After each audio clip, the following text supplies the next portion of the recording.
पेट बोकेको अवस्था विद्यमान रह्यो। तत्कालीन अवस्थामा त्यहाँको समाजको चाहिँ निगरानी पनि नपुगेको र छरछिमेकीहरूले पनि त्यसलाई के भन्दा सूक्ष्म रूपमा विश्लेषण पेट फुलेको छ, रोग लागेको छ, त्यसले गर्दा मेरो यो फुल्या हो भन्ने मेरै चाहिँ के भन्दा भतिजोबाट मैले गर्भधारण गरेर यो बच्चा जन्मेको दबाब प्रलोभनको आधारमा तैँले फलाउनलाई भन्दैन त भनेर एउटा सोझो साझो निमुखो चाहिँ आफ्नै चाहिँ एउटा भतिजलाई आफ्नै छोराछोराको लागि उनले के भन्दा त्यतातिर आकर्षित गरेर आफू पन्थी न चाहेर उसलाई बदनाम गर्न चाहे भएको मेरो भतिजो हो, मैले गर्नु नहुने काम गरेँ, मैले अधर्म गरेँ, मैले पाप गरेँ, मैले जान्ने बिराएँ भनेर दुई पक्षले नै सहस्त्र स्वीकार चाहिँ एउटा विखण्डित गर्ने समाजलाई उदो गतिमा लैजाने एउटा वयस्क नारीले यस्ता कुकर्म गर्छ भने रोडको न घाटको त भएको अवस्था हुनु पनि पर्छ। केटीसँग लप्पर हो या त्यो खालको परिस्थिति जन्म्यो भने त्यसले समाज हेर्दैन, बाउ हेर्दैन, आमा हेर्दैन, त्यो एक करोड एउटा नसा एडिक भएर लागेको हुन्छ। त्यो दुर्भाग्य हो। त्यो नर्सले चाहिँ के भन्दा सङ्क्रमण भएको एकजना छ, 100 जनाको चाहिँ तपाईँ डाटा पनि पठाइयो भन्ने जस्ता कुरा छन्। यसले गर्दा सरकारको चाहिँ दृष्टिकोण, सरकारको अनुगमन र गैर जिम्मेवारीपूर्ण महिलाको नितान्त के छ भन्दा ठुलो चाहिँ अपराध र यो घटनाको कारक तत्त्व उहाँ नै ती महिला नै।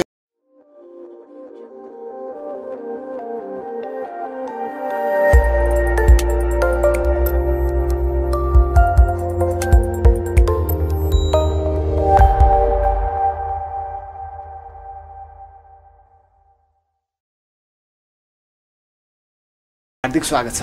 धन्यवाद। जय जननी जय मातृभूमि। आराम हुनुहुन्छ? आराम। यहाँलाई? एकदमै आराम छु। ठिक छ, ठिक छ। जुन खालको चाहिँ तपाईँले सुर्खेतमा पनि हेर्नुभयो होला, एउटा कान्छी आमा र नि छोराको बिचको चाहिँ एउटा अनैतिक सम्बन्धको चाहिँ उपद्रो रूप देखिएको छ। यसलाई चाहिँ एउटा पूर्व डिएसपीको हिसाबले चाहिँ कसरी लिनुहुन्छ तपाईँले? यो नितान्त के भन्दाखेरि यो सामाजिक एउटा चाहिँ एउटा वितण्डा अथवा सामाजिक अराजकताको विषयमा एउटा जघन्य अपराधको रूपमा हामीले विश्लेषण गरेका छौँ। देशमा चाहिँ विविध खालका चाहिँ के भन्दा अहिलेको चाहिँ वर्तमान समयमा विविध खालका घटनाहरू चाहिँ घटिरहेका छन्। अब कसैले चाहिँ के भन्दा आफ्नो बाबुले आफ्नो चाहिँ छोरीमाथि बलात्कार गर्ने, कसै आफ्नो चाहिँ अब सासू ससुराले समेत आफ्नो चाहिँ बुहारीलाई हत्या गर्ने, अब यसरी के भन्दा अब दहेज नपाएको हिसाबमा तराईको चाहिँ महिलाहरूलाई महिला हिंसा र चाहिँ हत्या गर्नसम्म बाध्य बनाउने, अब चाहिँ के भन्दा बलात्कारका घटनाहरू, जघन्य अपराधका घटनाहरू एउटा श्रृङ्खलाबद्ध रूपमा देशमा के भन्दाखेरि बढिरहेको यो अवस्था एकातिर छ भने यस्ता घटनाहरूले समाज राष्ट्रमा नै के हुन्छ भन्दा सामाजिक एउटा समाज नै अधोगतिमा जाने र समाज नै एउटा पराकाष्ठमा पर्ने हामीले विश्लेषण गरेका छौँ। नितान्त अब यो चाहिँ के भन्दा यस्ता दर्जनौँ घटना घटेका छन्। तथापि नेपाल प्रहरीले घटनामा संलग्न व्यक्तिहरूलाई पनि पक्राउ गरी कारबाही भएका अवस्थाहरू पनि छन्। अब तपाईँको चाहिँ विगतमा तपाईँको रुकुमको घटनालाई पनि अब एउटा चाहिँ भन्दा सामूहिक चाहिँ हत्याको रूपमा चाहिँ त्यसलाई पनि एउटा अनुसन्धान र विश्लेषण भएका अवस्थाहरू पनि छन्। त्यसले गर्दाखेरि अब के छ भन्दा यो चाहिँ के भन्दा सुर्खेतमा जुन घटेको घटना हो, यो घटना नितान्त के भन्दा सांस्कृतिक रूपमा तपाईँको चाहिँ पारिवारिक रूपमा, सम्बन्धको रूपमा, समाजको रूपमा र राष्ट्रको रूपमा मात्र नभएर अन्तर्राष्ट्रिय जगत समेतमा यसले एउटा के भन्दाखेरि एउटा यो सम्बन्धलाई के भन्दा प्रगाढ सम्बन्धलाई एउटा के भन्दा जघन्य अपराधमा परिणत गरेको अवस्था भएको हुनाले यो समाजको लागि अत्यन्त दुःखद र पराकाष्ठमय घटनाको रूपमा हामीले विश्लेषण गरेका छौँ। यद्यपि के त भन्दा त्यसमा चाहिँ के भन्दाखेरि अब छोरा आफ्नो भतिजाले आफ्नो आमालाई एउटा भनौँ एउटा जबरजस्ती भनौँ एउटा शारीरिक सम्बन्ध स्थापना गरेको अवस्था नभएर मिलिजुलीमा चाहिँ एउटा सम्बन्ध स्थापित भएका कुराहरू आए र त्यो यो एउटा के छ भन्दा सामाजिक विडम्बना। अब चाहिँ के भन्दा जसको श्रीमान आफूसँग छैन, आफ्नो श्रीमान आफ्नो लालाबाला श्रीमतीको लागि एउटा पालन पोषण गर्नको लागि आफ्नो मातृभूमि छोडेर आफ्नो समाज र परिवार छोडेर चाहिँ के भन्दा विदेशमा भएको अवस्थामा एउटा चाहिँ के भन्दा परिपक्व भएको महिलाले होइन अब 9-9 महिना 10-10 महिनासम्म चाहिँ के भन्दा बच्चा चाहिँ भनौँ पेट बोकेको अवस्था विद्यमान रह्यो। तत्कालीन अवस्थामा त्यहाँको समाजको चाहिँ निगरानी पनि नपुगेको र छरछिमेकीहरूले पनि त्यसलाई के भन्दा सूक्ष्म रूपमा विश्लेषण नगरेको चाहिँ अपराध पालिरहेको अवस्थामा, हुर्किरहेको अवस्थामा उनीहरूले चाहिँ के भन्दा सही तरिकाले अनुगमन विश्लेषण र चाहिँ निगरानी नगरेको अवस्था, सामाजिक कमजोरी र पारिवारिक कमजोरी एकातिर रह्यो भने दोस्रो कुरो के भन्दाखेरि जसको आफ्नै आमा भनौँ आन्टी भनेपछि आमाकै आमा सरको एउटा भतिजा गणेशले चाहिँ के भन्दाखेरि अब त्यो पछि चाहिँ के भन्दा अब यो बिचमा के भयो भन्दा पेट चाहिँ फुल्यो, पेट फुलिसके त्यहाँ के भन्दा नाटक गरियो, नाटक मञ्चनमा मेरो चाहिँ के भन्दा पेट फुलेको छ, रोग लागेको छ, त्यसले गर्दा मेरो यो फुल्या हो भन्ने खालका आफ्नो समाजलाई भ्रम पार्ने होइन कुराहरू पनि ती महिलाहरूबाट बजारमा आए। जब चाहिँ के भन्दा बच्चा नै जन्मिसक्यो, बच्चा नै जन्मिसकेपछि यो कसरी जन्म्यो? पहिला त चाहिँ के त भन्दाखेरि अब पेटमा रोग छ, पेट फुल्ने रोग छ, मलाई बिमारी छ यहाँ त्यहाँ भनेर टारिएको अवस्था पनि अब सत्यको अगाडि तर्कले त काम त गर्दैन। त्यसले गर्दाखेरि बच्चा नै पैदा भयो, बच्चा नै पैदा कहाँबाट कसरी के भन्ने खालको अनुसन्धानको विषय बन्यो। बनिसकेपछि समाजले पनि औलो ठडाएको अवस्था आयो। आइसकेपछि अब महिलाले चाहिँ के भन्दा माइत जाने, यता उ गर्छु, यता विभिन्न खालका बाहनाहरू आए। यथार्थमा चाहिँ के भन्दा महिलाले चाहिँ के भन्दा मेरै चाहिँ के भन्दा भतिजाबाट मैले गर्भधारण गरेर यो बच्चा जन्मेको भन्ने कुरा उहाँले चाहिँ के भन्दा समाजमा उजागर गरेको अवस्था भयो। यी त भयो यो पहिलाको कुरा। अब पछिल्लो अपडेट के छ त यसको विषयमा? यसमा के छ भन्दाखेरि हेर्नुहोस्, यो चाहिँ के छ भन्दा अपराध शास्त्र अनुसार हेर्नुहोस्, एउटा अपराध अनुसन्धानको पाटोमा जाँदाखेरि यो के भन्दा नित्यान्त फौजदारी अभियोग हो, नित्यान्त फौजदारी अपराध हो। यो फौजदारी अपराधको अनुसन्धान भनेको नेपाल प्रहरीले गर्छ। नेपाल प्रहरीलाई संविधान त ऐन त कानुन त के भन्दाखेरि अधिकार प्रत्यार्जन गरेको अवस्था हो। त्यसैले गर्दाखेरि के छ भन्दा निज चाहिँ के भन्दा गणेशलाई नेपाल प्रहरीले अनुसन्धानको दायरामा मतलब अनुसन्धानको दायरामा निजलाई सोधपुछको लागि लगेको अवस्था पनि छ। लगेको अवस्थामा उसले के छ भन्दाखेरि स्वीकार गरेको अवस्था छैन। यो अस्वीकार गरेको अवस्थामा मैले यो काम गरेकै होइन, मेरो आमा समान मान्छेलाई मैले गरेकै होइन भने यो चाहिँ म प्रति आरोप किन लाग्यो भन्ने खालको चाहिँ के भन्दा उसको अभिव्यक्ति आएको हुनाले प्रहरीले चाहिँ अनुसन्धानको दायरामा राखेर निगरानीमा राखी थप अनुसन्धान गर्दै आएको छ। भने यो यसो छ, अन्धधुन्ध भन्दा पनि अनुसन्धानका पाटा र बाटाहरू हुन्छन्। घटना चाहिँ के भन्दा यो समाजको लागि, परिवारको लागि, नाता सम्बन्धको लागि आज यस्ता घटनाहरूले समाजमा के हुन्छ, आमा भाउ र छोरीको सम्बन्ध, अब देवर र भाउजूको सम्बन्ध होइन, यावत कालका के भन्दाखेरि अब घटनाले के हुन्छ समाजलाई एउटा के भन्छ अधोगतिमा जङ्गली युगमा लान्छ। त्यसैले यस्ता घटनाहरूलाई के भन्दा रोक्नुपर्ने, नियन्त्रण गर्नुपर्ने, सत्य तथ्य अगाडि ल्याउनु पर्ने, वास्तविकता उजागर गर्नुपर्ने राज्य र चाहिँ अनुसन्धानकर्ता र समाजको दायित्व पनि हो। यो दायित्व अन्तर्गत के देखिएछ भन्दाखेरि हेर्नुहोस्, मेरो विचारमा अब यो जस्तै के भन्छ महिला नारीले एउटा चाहिँ के भन्दा सेक्सोलोजी होइन एउटा शास्त्र अनुसार र विश्लेषण गर्दा के भन्छ भन्दा तपाईँको 14 वर्षको अवस्थामा चाहिँ बच्चा जन्मिन सक्छ।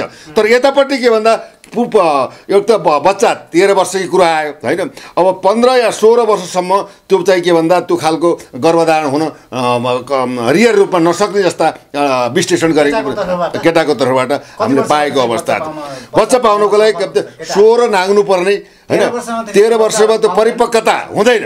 अब एन के न अब यहाँ त गोरुले नै दुध दिन्छ भन्छ, गोरुले नै बाछा पायो भन्ने पनि कुरा आछ, भन्न त सकिन्न। यो त कलिजुगको अपराधले व्याप्त भयो, समाज सन्त्राप्त भयो। त्यसले गर्दा के भन्दा यो एउटा एकातिर चाहिँ लजिकल्ली सेक्सोलोजीले शास्त्रले त्यो एउटा विश्लेषण गरेको हुन्छ। रहेको कुरो के भन्दाखेरि अब त्यति चाहिँ तपाईँ 10 महिनासम्म त्यो बच्चालाई पेटमा हुर्काएको अवस्थामा हेर्नुहोस्, अब त्यो सामाजिक कुरा, पारिवारिक कुरा, आफ्नो श्रीमानसँगको संवाद ग्याप भएका कुराहरू पनि त्यसमा आए। र यसमा मैले के त भन्दा ती महिलाले अब के भन्दा कोही कसैबाट होइन त्यो गर्भधारण भएको अवस्था र बच्चा जन्मेको अवस्था हो त प्रमाणले प्रुभ गरेको अवस्था देखिन्छ। तथापि के भन्दाखेरि अब यो उनलाई कुनै खालको दबावबाट, अब कुनै खालको दबाव प्रलोभनको आधारमा तैँले फलानालाई भन्दैन त भनेर एउटा सोझो साझो निमुखो चाहिँ आफ्नै चाहिँ एउटा भतिजलाई, आफ्नै छोराछोराको लागि उनले के भन्दा त्यतातिर आकर्षित गरेर आफू पन्थी न चाहेर उसलाई बदनाम गर्न चाहेको अवस्था पनि हुनसक्छ। त्यसमा त्यो बाबुले त्यो 14 वर्षको बच्चाले पनि मैले पनि आमासँग चाहिँ जुन खालको चाहिँ सहवास चाहिँ गरेको हो भनेर भनेका छन् नि ऋषभ, तपाईँले सुन्नुभएको होइन? यस्तो छ कुरो के भन्दाखेरि गरेको छ भन्ने कुराहरू भन्दा पनि उसले के प्रहरीको दबावमा मलाई भन्न लगाइएको भन्ने कुरा पनि आछन्। यो त अनुसन्धानका पाटा हुन्, ठिक छ। किनभने कलिजुग हेर्नुहोस् होइन, यसमा चाहिँ उसबाट आफ्नै अन्टीसँग सहवास भएर बच्चाको जन्म लिएको यथार्थ आउँछ भने त सत्य हो, त्यसमा केही पनि छैन। अपराध कर्मी र चाहिँ यो घटनामा संलग्न त्यो आमा र भतिजोले कारवाही हुनै पर्छ। हेर्नुहोस्, त्यो कानुन त कारवाही हुने एउटा पाटाहरू छन्। तर रहेको त कुरो के भन्दाखेरि प्रष्ट रूपमा अनुसन्धानमा रहेको अवस्था रहेको हुँदा र चाहिँ के भन्दा महिलाले पनि के भन्दाखेरि एउटा सोझो साझो त्यो बच्चालाई फसाउन लाई र जो अपराधकर्मी हो उसलाई जोगाउने पाटोमा के लोभ प्रलोभनबाट चाहिँ के भन्दा त्यो त्यतातिर मुडिएको हो कि भन्ने खालको अनुसन्धानको पाटो एकातर्फ छ भने दोस्रो कुरो के भन्दा यो हाड नाताकरणी हो। कानुनले के भन्छ फौजदारी मुद्दा हो, नेपाल प्रहरीले अनुसन्धान गर्ने हो र यसलाई हाड नाताकरणीको रूपमा मुलुकी ऐनमा स्पष्ट व्याख्या गरेको अवस्था छ। हेर्नु यो हाड नाताकरणीमा तपाईँको चाहिँ के भन्दाखेरि कारबाहीको लागि अनुसन्धान प्रक्रिया बढ्न सक्छ।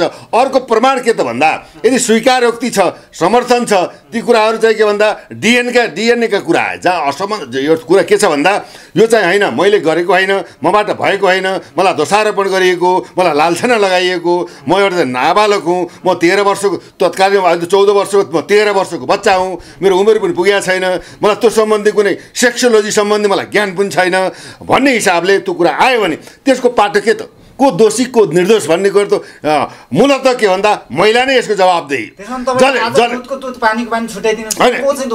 यस्तो के छ भन्दा मूलत दोषी भनेको महिला हो।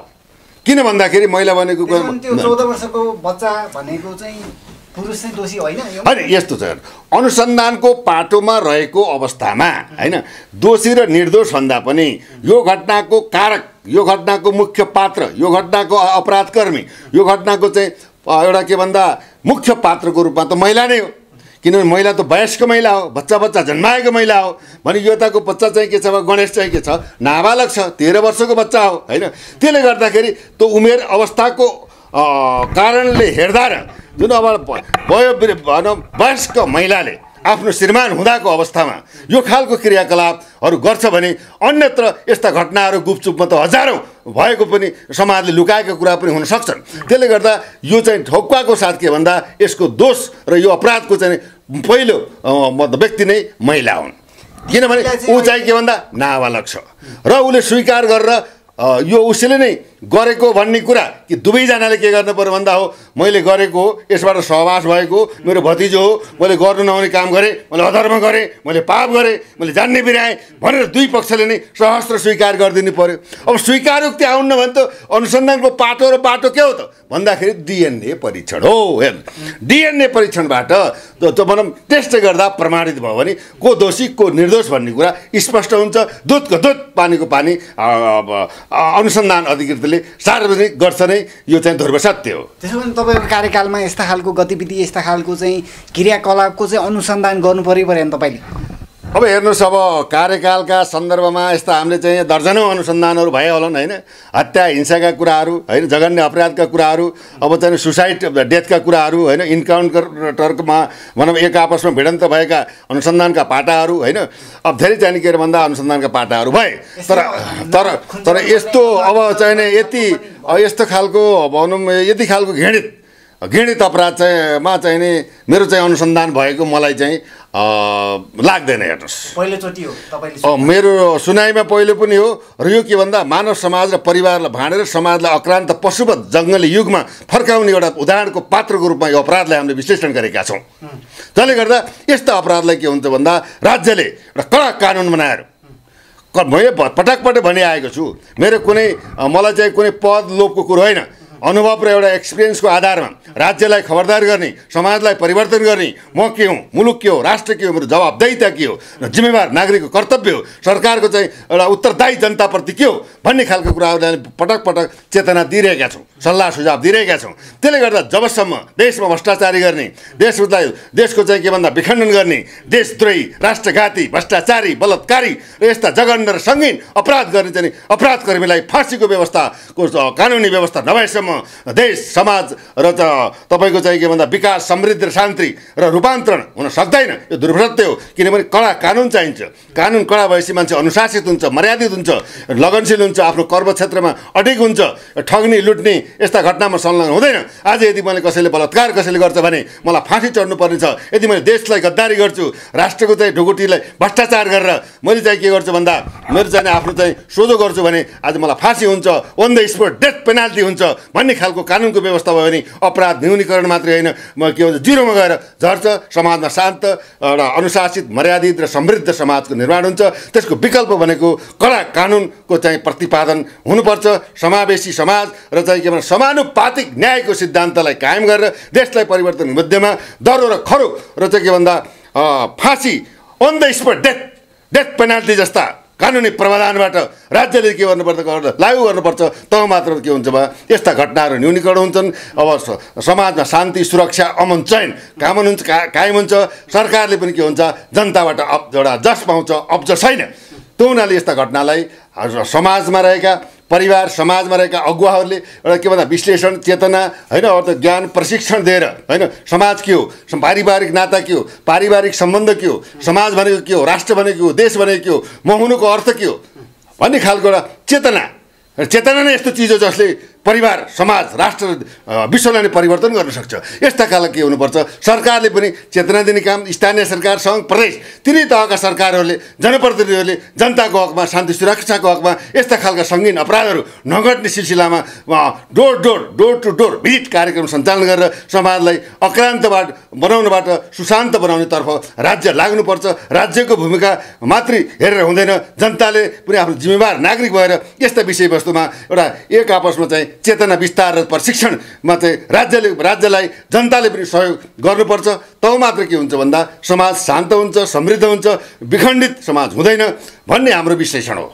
त्यसो भने ती आमाले चाहिँ कान्छी आमाले चाहिँ ती 14 वर्षको चाहिँ बच्चासँग चाहिँ त्यो खालको सहवास गर्नुको कारण चाहिँ के पत्ता लगाउनु भयो त्यो के कारणले चाहिँ त्यस्तो घटना घट्या रहेछ भन्ने चाहिँ तपाईँले अनुमान पाउनुभयो छोटोमा भन्नुहोस् त। यो के हुन्छ भन्दाखेरि हेर्नुहोस् यो चाहिँ नि मान्छेको एउटा उत्तेजना हो चाहना हो काम र वासना हो। संस्कृतमा भनेको चाहिँ कामा तुराणाम न भयम न लज्जा विद्या तुराणाम न सकुम न निद्रा भनेको छ क्या। हेर्नुहोस् काम इच्छाको लागि कसैसँग चाहिँ नि यो सेक्सुअल एउटा मुभमेन्टमा कुनै केटीसँग लप्पर हो या त्यो खालको परिस्थिति जन्म्यो भने त्यसले समाज हेर्दैन बाउ हेर्दैन आमा हेर्दैन त्यो एक करोड एउटा नसा एडिक्ट भएर लागेको हुन्छ त्यो दुर्भाग्य हो। र त्यो के भन्दाखेरि लभ र माया भन्दा पनि तपाईँको के भन्दा एउटा एक्साइटेड भयो हेर्नुहोस्। अब के भन्दा श्रीमानको अभाव होइन श्रीमानको अभाव अब के भन्दा एउटा सेक्सोलोजी पनि त एउटा भनौँ न के हो भन्दाखेरि तपाईँको चाहिँ एउटा मानवीय एउटा निड्स हो नि त होइन। त्यसमा के भन्दा एउटा के भन्दा त्यो चाहिने चिज हो कसबाट चाहिने भन्ने बाटो नबुझेर के एउटा भावावेशपूर्ण चाहिँ के भन्दाखेरि यो पराकाष्ठाको शिकार भएको अवस्था हो।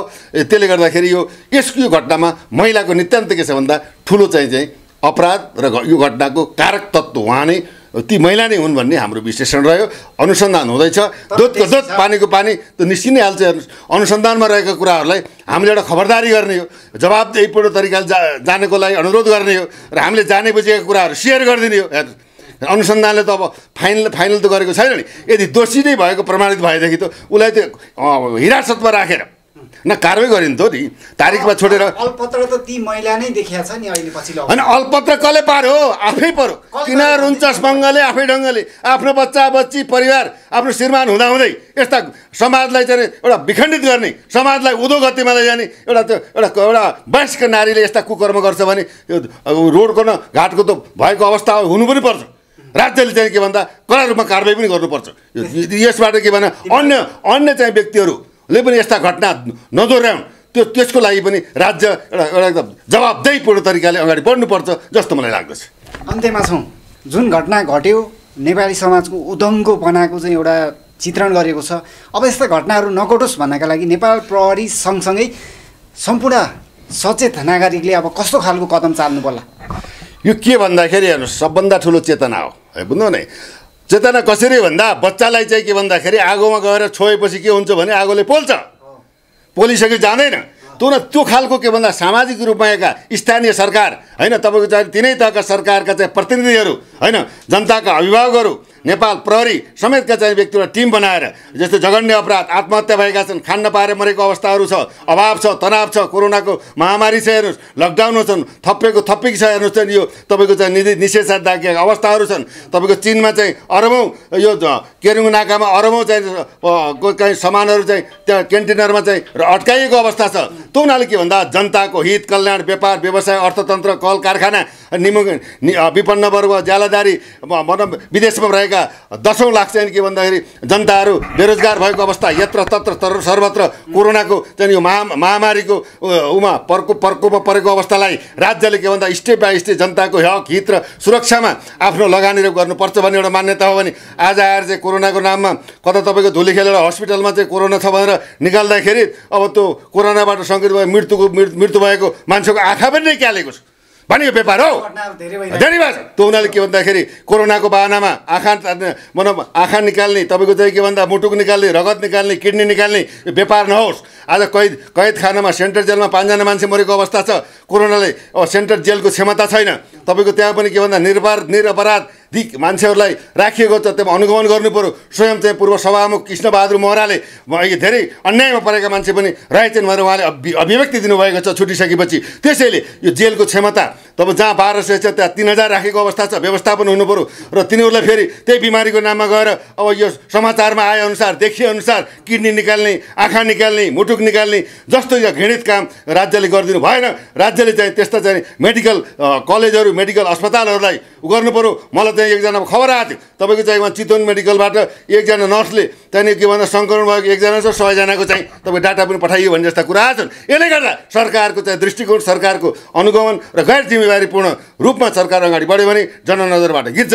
त्यसैले के भन्दा दुधको दुध, पानीको पानी सत्यतामा ल्याउनु पर्यो। यो WHO र यो चाहिँ यो मेडिकल माफिया मिलेर विश्वलाई लुट्न, व्यापार गर्नुको लागि कोरोनालाई व्यवसाय बनाउनु भएन भन्ने हाम्रो मान्यता हो।